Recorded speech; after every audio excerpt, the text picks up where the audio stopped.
Fox, bonjour. Aujourd'hui, nous allons nous pencher sur une ancienne princesse connue pour son grand cœur et sa personnalité avenante. Je nomme Lady Diana. Afin de ne pas se perdre au travers du sujet qui reste néanmoins plutôt vaste, nous allons tenter de répondre aux questions suivantes. 1. Quelles ont été les théories quant à la mort accidentelle de Lady Di? 2. Quels ont été les enjeux d'une telle théorie au moment où le doute était présent chez le public? Et enfin, quelles sont les conséquences d'une théorie du complot qui semble s'être estompée?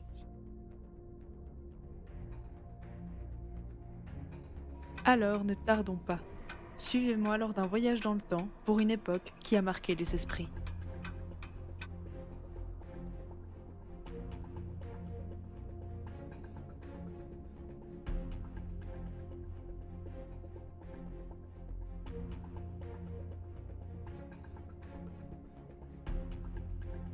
Pour commencer, remontons en 1961, date de sa naissance. Diana voit le monde pour la première fois le 1er juillet à Sandringham, dans le comté de Norfolk. Fille du comte de Spencer, elle épouse le prince Charles de Galles le 27 juillet 1981. La cérémonie se déroule à la cathédrale Saint-Paul à Londres devant plus de 3500 invités, suivis de millions de téléspectateurs du monde entier. Cette union qui lui attribue alors le statut d'Altesse royale. Dès lors, la princesse de Galles s'implique dans de nombreux combats en venant en aide aux personnes malades du sida, aux sans domicile fixe ou encore aux enfants du monde entier, car toutes ces causes lui tiennent énormément à cœur. Le couple donne naissance à 2 enfants, William Arthur Louis Windsor, né le 21 juin 1982, dit le prince William, et Henry Charles Albert David Windsor, né le 15 septembre 1984, appelé couramment prince Harry. Ces premiers mois furent remplis d'amour, tel le plus beau des contes de fées jusqu'à la naissance de leur premier fils. Les tensions jaillirent assez rapidement. D'ailleurs, ces dernières ne manquent pas d'être relatées par la presse, car les années suivantes ressemblèrent cette fois-ci plus à un vaudeville. C'est pourquoi ils divorceront officiellement le 28 août 1996. Après son divorce avec le prince Charles, Diana a une vague histoire avec un certain Asnad Khan, qui était docteur, mais surtout avec Dodi Al-Fayed, fils du milliardaire égyptien Mohamed Al-Fayed, avec qui elle vivra une courte idylle avant de mourir à ses côtés durant la nuit du 31 août 1997 lors d'un accident de voiture dans le pont de l'Alma à Paris sur le trajet du retour pour l'Angleterre. Un trajet qui avait aussi pour but de tenter d'échapper aux paparazzi. D'ailleurs, l'un des 2 fils, William, suppose ces derniers d'avoir été les sujets de la mort de leur mère. Rendez-vous compte, une théorie du complot dont le terreau est une famille puissante et dont la graine a été semée par un membre de la famille royale d'Angleterre. Cette information fait déjà surgir des soupçons concernant la tragédie. En effet, Dodi étant musulman et Diana déjà mère de 2 princes de sang britanniques, il serait inadmissible pour la haute monarchie britannique d'offrir un beau-père étranger à ces derniers. De plus, si nous continuons sur cette lancée, nous savons que lors de son décès, Diana portait un enfant. Ce qui aurait pu aussi poser problème. Si un beau-père musulman ne rentre pas dans le cadre si distingué de la société britannique, imaginez-vous bien qu'un demi-frère ne soit pas accepté non plus. De plus, notons que cette affaire a aussi son importance dans l'histoire des genres. Nous savons tous qu'avec la société quelque peu patriarcale dans laquelle nous vivions à l'époque, les femmes avaient donc beaucoup moins de pouvoir, tant de liberté vis-à-vis des hommes. Diana était un symbole d'émancipation féminine. D'ailleurs, dans le monde, le droit de vote des femmes s'est développé au fil du Xe siècle. Le droit d'éligibilité s'est développé en parallèle. Ensuite, nous savons tous cependant que pour une princesse, cette globalité n'est pas tout à fait la même. En tant que femme au pouvoir, Lady Diana s'est démarquée dans les médias. Cependant, à la base, c'est néanmoins son mariage avec le prince Charles qui lui a permis de percer dans le milieu de la presse. Sa popularité dépendant quand même d'un homme. Et cette idéologie est sans cesse utilisée dans la cinématographie, Disney notamment. En effet, c'est la manière la plus utilisée pour le fameux « Ils vécurent heureux et eurent beaucoup d'enfants ». Et franchement, entre nous, avec du recul, l'histoire de cette princesse ressemble assez à un conte.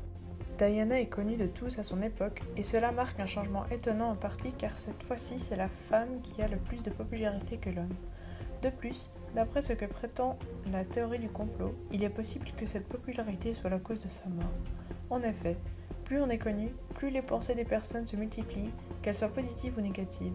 Certes, Diana est adorée par une grande partie du peuple, mais la célébrité requiert inévitablement qu'une autre partie sombre due à la jalousie ou au désaccord. De plus, due à son statut de princesse, elle est censée donner l'exemple, car elle est vue de tous, donc tenir des responsabilités et ne pas briser certaines règles.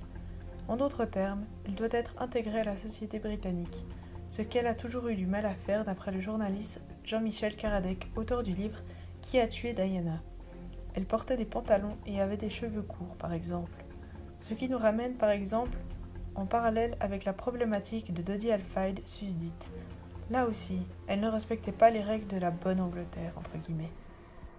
D'ailleurs, si la théorie musulmane s'avère juste, soit les personnes responsables de l'accident étaient des génies, soit des meurtriers habitués. En effet, toutes les personnes qui auraient pu désaccorder la société britannique ont été éliminées d'un seul coup, et sans laisser de preuves concrètes. Il est vrai que déjà à partir de là, il est un peu troublant et frustrant d'émettre pour conclusion un pur hasard. Et celui-ci ne fait pas bon ménage avec les théories du complot. En effet, le hasard ne permet pas aux complotistes d'élaborer leurs théories, car ils se basent sur les faits. D'ailleurs, persuadé que l'accident qui a causé la mort de son fils et Diana est en fait un coup monté pour empêcher un étranger d'avoir un statut important en Angleterre, Mohamed Al-Fayed lance un procès qui n'aboutira jamais, car la société finira toujours par supposer un accident.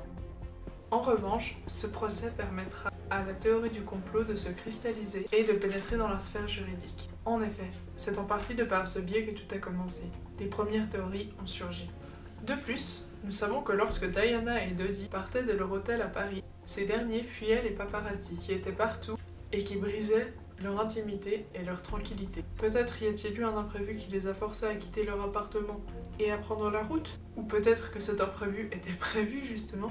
Car en plus de cela, notons que le chauffeur était sous antidépresseur, n'avait pas son permis de grande remise, et en plus de cela, avait 1,64 g d'alcool dans le sang, au moment de l'accident d'après Pascal Rostin. La théorie de William Windsor s'avère donc plausible sur ce point. Mais est-ce que Lady Diana signe son arrêt de mort en rentrant dans la limousine du Ritz? Pascal Rostin tente de répondre grâce à un témoignage d'un certain Karim, étant le conducteur principal de la voiture jusqu'à 3 mois avant l'accident, qui nous fait part du braquage de celle-ci, qui avait servi à des prisonniers en perdition de retrouver leur prison. Or, un premier accident avait déjà eu lieu et aucune réparation n'était possible sur le véhicule. Cette dernière a été ensuite remboursée au propriétaire comme épave. Cependant, à l'époque, avec une carte grise, les épavistes pouvaient reconstruire ces dernières. Cependant, Karim affirme qu'au-delà de 60 km/h, il perdait le contrôle du véhicule. Et d'après les sondages, la limousine roulait bien plus vite lors de l'accident. Bref, beaucoup de ces questionnements depuis la date de son essai en 1956 ont déjà été abordés mais n'ont jamais été aboutis, car les preuves étaient inexistantes ou trop peu suffisantes, tout simplement pour affirmer quelque chose. Ces points d'interrogation ne resteront donc que des hypothèses. C'est d'ailleurs pour cela que jusqu'à aujourd'hui, ces dernières se sont envolées avec le souffle du temps. D'ailleurs, les recherches à mener soutenant un accident sont elles aussi plausibles. Diana et Dodi sont morts parce que la Mercedes allait trop vite, que le conducteur avait trop bu, qu'ils ne portaient pas leur ceinture de sécurité. Tout est une histoire de circonstances et de faits, souligne Jean-Michel Karadec. À partir de là aussi, pourrions-nous émettre l'hypothèse suivante. Les théories ont demeuré, tout simplement parce qu'elle était connue dû à son statut de princesse. En effet, si la victime était une personne sans intérêt particulier vis-à-vis de la société, toutes ces possibilités n'auraient donc pas été émises. À vrai dire, nous ne serions même pas attardés dessus. N'y aurait-il pas un besoin de croissance du pouvoir là derrière? La théorie du complot aurait aussi bien pu être utilisée afin d'accroître la célébrité d'autrui. Peut-être était-ce le but du millionnaire Mohamed Al-Fayed. Il aurait dans ce cas atteint son objectif. En effet, nous ne parlons de lui que par le biais de la mort de Diana et de son fils. Cependant, même hormis son statut royal, il est vrai que cette héroïne des temps modernes, au cœur tendre, qui a œuvré dans des actions humanitaires, avec des histoires d'amour aussi passionnantes et romanesques que les plus belles œuvres de Maupassant ou Flaubert, ainsi qu'avec une disparition aussi brutale que le meilleur livre d'Agatha Christie et une fin aussi tragique que la plus triste des adaptations cinématographiques d'un Tristan et Iseult ou Roméo et Juliette, avait de quoi marquer les esprits encore très longtemps. Au final, pourquoi cette théorie s'est-elle développée et pas une autre? En effet, je suis sûre que vous, derrière votre écran, savez pertinemment que plein de théories du complot de l'époque font encore rage autour de nous. Parmi tous ceux qui vous viendront en tête, prenez l'exemple de Kennedy. Nous savons qu'il a été assassiné, mais par qui? Était-ce un anarchiste? Ou peut-être était-ce commandité par l'État lui-même? Pourtant, tout cela s'est passé en 1963, donc c'est encore plus vieux que Diana Spencer. Et pourtant, c'est de lui dont on parle encore énormément aujourd'hui. La grande raison de tout cela, à mon sens, est très logique. John Kennedy était président des États-Unis. Sa mort a donc eu un impact aux 4 coins du globe. contrairement à Diana qui était princesse. Son statut ne dépendait pas de quiconque, car en effet, il n'y avait pas de jeu de pouvoir et elle n'était qu'un symbole. Nous pouvons donc en tirer la conclusion suivante. Plus la théorie du complot touche le talon d'Achille du devoir public, plus celle-ci prendra part dans l'histoire du temps. Nous arrivons gentiment au bout de cet épisode de Chronodox, j'espère qu'il vous aura plu. N'hésitez pas à lâcher un pouce bleu et puis à vous abonner à la chaîne. Et sur ce, je vous laisse avec la suite des épisodes. Ciao. Oui, alors donc 1. Bah c'est bon. 1, 2. Oh mais c'est bon, t'as pas assez de mains pour plus en fait.